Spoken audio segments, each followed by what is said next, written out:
One of the most important skills you can develop is understanding exactly what makes answers right and wrong. Generally speaking, there are three ways an answer can be wrong. One, the language can overstate or understate the argument in the passage. Two, an answer choice can mention something that is not in the passage, or we say the answer is out of scope. Or three, an answer choice can mention something that's in the passage, but it does not answer the question. In other words, the answer might contain a true statement, but the information is irrelevant. Let's look at an example. This question asks us to find the distinction made in the passage. And in the fourth paragraph, we find these great two sentences that efficiency is not an end, but a means to a value's end. It's not a goal, but an instrument to achieve other goals. And that matches almost exactly with answer choice A, that goals and the ways those goals are accomplished. We got a bit lucky because answer choice A actually had the word goals. As we saw in the obfuscation video, it's not unusual for the answer choices to change the language in the correct answer so we don't recognize it as being in the passage. I wouldn't be surprised if on your exam they would have changed the word from goals to something like objectives, where it had the same meaning as goals, but you wouldn't have immediately recognized it as being in the fourth paragraph. The answer choice did change the language a little bit, where it says ways instead of means, and accomplished instead of achieve. But more or less, answer choice A is almost a direct quote from the fourth paragraph. Now let's take a look at what makes the other answer choices wrong. In the very first paragraph of the passage, there's a great story about a microwave that's supposed to be more efficient. So that makes answer choice B look very tempting. We have the word efficient, and technology could refer to the microwave. However, the passage does not talk about what's known as inefficient technology. But even if it did, the question just isn't asking for a distinction, it's asking for an important distinction. And in this passage, there are about 8 or 9 paragraphs talking about different kinds of efficiency. And the microwave example is just one paragraph, and it's primarily used as an introduction.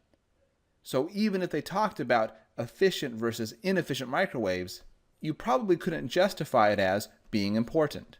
With answer choice C, we have a similar problem. In the same paragraph where the author talks about the advertisement for the microwave, we read how the advertisement described the microwave as very efficient. In the very next line, the author says that the ad misses, and not by accident, one crucial piece of information. So by claiming that the missing information was not an accident, you could definitely see how the author might describe that advertisement as misleading.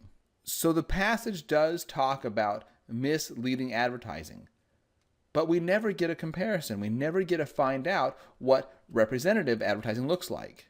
So C is only half true. And likewise with answer choice D, there are several parts of the passage that talk about public dialogues and public conversations. But those public conversations are never really contrasted with private conversations. So let's look back for a minute and discuss why I thought B, C, and D were wrong. In B, the passage did not talk about inefficient technology. C didn't mention representative, and D didn't mention private dialogues. In other words, I was trying to hone in on the one word that made each answer choice wrong. The mistake that students make is they will do the exact opposite. Instead of paying attention to what makes an answer choice wrong, they look at what makes answers right. And if you only focus on what makes an answer right, you can get easily duped into answers that talk about efficient technology or misleading advertising or public dialogues. Every answer choice talked about something that was in the passage. So the point is, you cannot simply choose an answer because it has one right word. But you can definitely eliminate a wrong answer because of just one wrong word. Again, when an answer is wrong, it's often wrong because of just one word. When analyzing an answer choice, you have to make sure that the answer doesn't accidentally overstate the argument. In this case, for example, in the 5th paragraph, the passage says that our public conversation about efficiency is misleading. And that seems very consistent with answer choice D that says the government uses language to mislead us in the public conversation about efficiency. And this is very tempting because there are a lot of buzzwords taken directly from the passage. Words like conversation, efficiency, mislead, and public are all taken directly from the first line in the 5th paragraph. But there's one word in answer choice D that makes the language too strong, where the information or answer choice D actually overstates the argument. And the word is so small, so subtle, you might not pick it up. It's the word to. Now think about this. What if answer choice D had said the government uses language that misleads us? What is the subtle difference between to and that? Well, it's simply intent. Like if I said I gave my dog something to eat that killed him. That sentence doesn't indicate whether me giving him the food that killed him, whether that was an accident or whether it was intentional. But if I said I gave my dog something to kill him, clearly that shows intent. In our original sentence in paragraph 5, the author says the conversation is misleading, but we don't get the sense that it's intentional. In fact, other parts of the passage clarify that our misusing the word efficiency is actually due to us being a little bit naive about what efficiency actually means.